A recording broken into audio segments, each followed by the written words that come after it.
After a lot of thought, we decided to stop using classical conversations. Today, I'm sharing why we made that change and what we're going to use instead.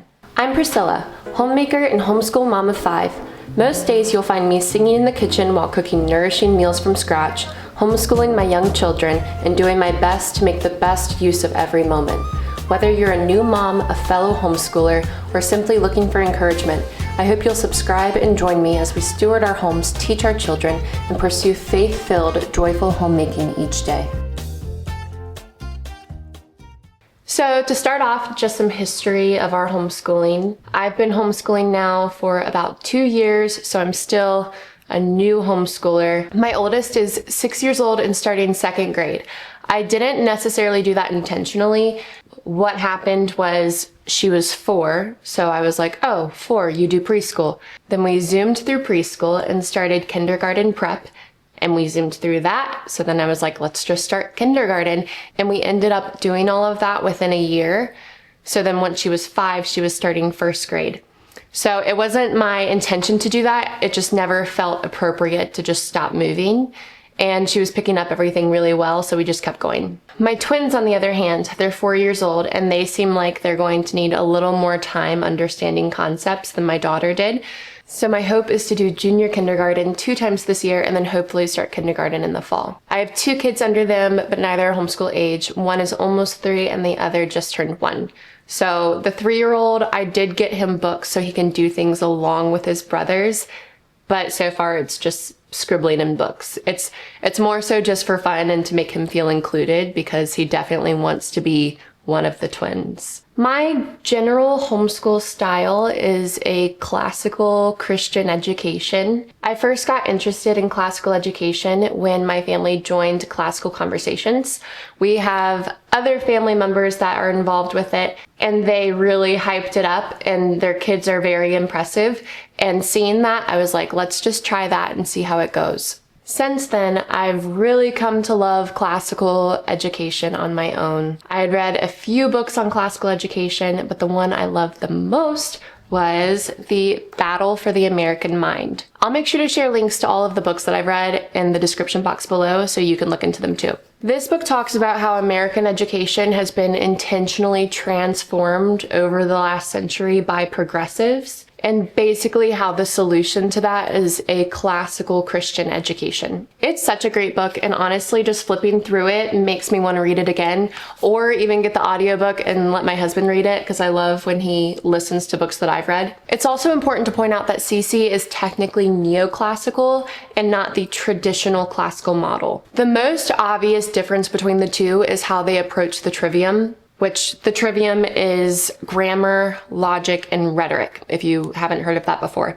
With neoclassical, like CC, they approach the trivium in life stages. So around elementary ages is the grammar stage, then around middle school age is the logic stage, and then around high school age is the rhetoric stage. Traditional classical education, like the one I'm about to show you, thinks of the trivium more as skills that apply to every subject instead of different life stages. Both are still classical models, and both you'll still get a great classical education. They're just different.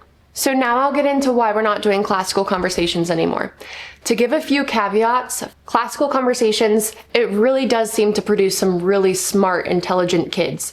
I was really impressed by the students that I talked to that were so comfortable speaking to adults. They were so well spoken in front of a crowd. I also have a lot of family members that do it, and my nieces and nephews that have done it are so impressive with all of their knowledge, and even from a very young age, how I can think of one niece who could sing the whole Timeline song at the age of like 4. So it clearly does work for some people, and honestly, I wouldn't be surprised if we tried it again someday. As of right now, I don't think we will, because I'm really happy with what we're doing, but you never know, you know? I'm a new mom, I'm learning. Things change. So now I'll get into why we're not doing it. First are some personal reasons. My family, the first year we did it, we were sick for like 6 weeks straight with just colds and flus and whatever there was. So we had to miss 6 weeks of it. Then the second year we did it, there was a period where we missed about another 6 weeks because we were avoiding sicknesses that were going around. And that just kind of made me realize that this stage of life maybe isn't the best to join a big co-op. We also have another weekly get-together that we do with friends in the morning. And it's something that I honestly prioritize more than CC at this stage of my life. And 2 mornings out was just too much for our family. Lastly, with our current season, it was just kind of rough bringing 5 kids to CC.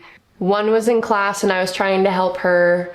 2 were in the nursery and we were paying for that. 1 didn't want to go to the nursery. The other I was trying to wear in a carrier.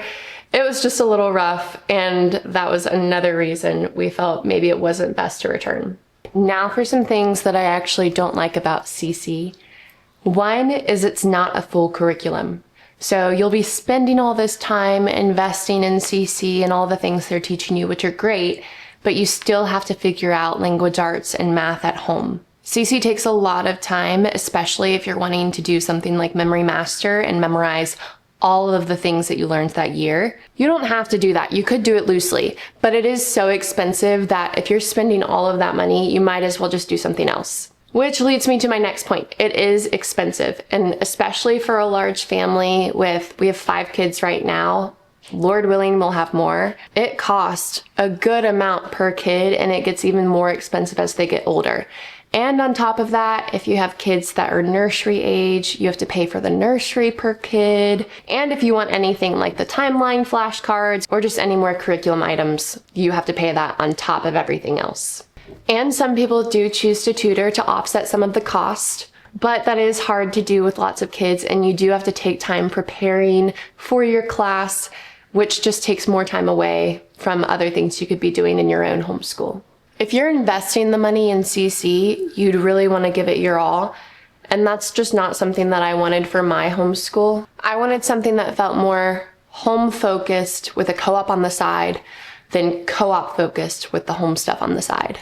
And some concerns I'd have with CC is if you're so focused on everything you're learning at CC, if you're aiming for something like Memory Master, which takes tons of time, you could accidentally neglect things like math and language art at home, which are foundational for everything else. So now for some things that I did love about CC. First off, like I said, the children are just impressive.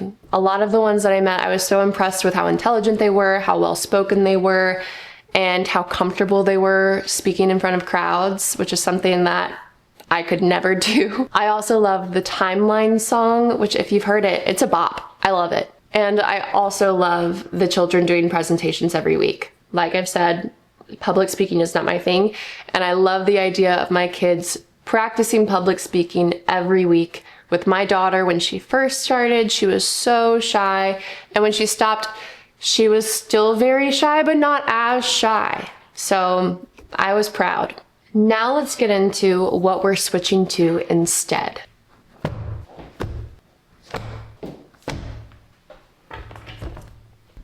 So this is a lot. This year we are starting Memoria Press. I was uncertain about doing CC again because of all the reasons that I already shared. And a friend at my church mentioned Memoria Press and that I might like it, and that it was also classical and it was beautiful. I also had a family member that did it and spoke highly of it, and a couple other people at church that do it and love it. So I looked into it and I loved it. It seems more rigorous than what we had been doing before, which was CC with the good and the beautiful at home. It's a full curriculum, so I felt like I had filled in all the gaps. It's beautiful, it's structured, it's easy to follow thanks to the curriculum guide. And even in the early grades, your children are exposed to beautiful classical poetry, literature, history, art, and I love that. The curriculum is designed to be adaptable for families with multiple children. So some of the things I plan to do with all of them at the same time, and then some of the things I'll do individually with each child. I also love that they teach cursive handwriting so early on. They start in first grade, which we're already behind on that because my daughter finished first grade. But we'll be starting this year, and she is so excited to learn how to write in cursive. They're also extremely supportive. They have forums that you can go to if you have any questions, Facebook groups. They have a podcast, which is my favorite podcast that I listen to. When I first saw this podcast, I was thinking it would be dry, And then I listened to it and was pleasantly surprised to find that it was so funny and interesting. I felt like I was learning and being entertained. And now it's my favorite podcast that I listen to every week. I haven't used their customer service just because I haven't needed it yet, but I've heard that it's very helpful. And if you need to adjust anything in the guides or curriculum, they are very helpful and quick to do that for you. I'll try to show you quickly. This isn't going to be a full flip through because there's so many books and I don't want to make this video too long. Here, let me organize this. Okay, so for my boys, this is their stack. So every morning first starts with a prayer out of this prayer book. And then we have counting books that has numbers, and honestly, at this age, this is the junior kindergarten, it's just a lot of coloring. They have a devotional book. They have this poetry book, which is so cute. We love that. And then just lots of like alphabet books, number books. My kids' favorite is the scissors book. They love cutting. They've improved so much in their motor skills already. And that's that. I'll also show you really quick the curriculum manual for junior kindergarten because that would be helpful to see. One thing they tell you with the curriculum is that you are not expected to do all of those things. This is made for an actual school, so they have to fill in a lot of time. For me, I cut out some of it just because we're not trying to fill in time. We don't have a lot of time. So I cut out the traditional games. I'll usually cut out show and tell, and that's probably pretty much it. Another thing I should note about Memoria Press is they are big on recitation, which is another classical thing. So in the back of the curriculum manual, they have a page of all the recitations that they have to memorize that year.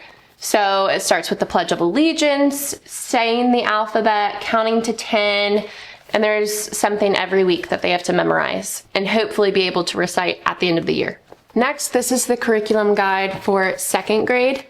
So it starts with recitation and morning work, Christian studies, spelling, Latin and grammar, reading, math, copybook and memory, cursive, and then literature and enrichment. Literature and enrichment includes things like music enrichment, art appreciation, poetry, crafts, history and culture, and science.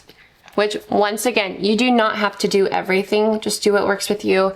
What I plan to do is focus on core subjects, make sure I get the things done that we want to prioritize every day, and then do as much as we can with the rest of the stuff. These are some of the math books. There's a craft book, lots of read alouds that you can buy. I got all of mine off of thrift books to save money.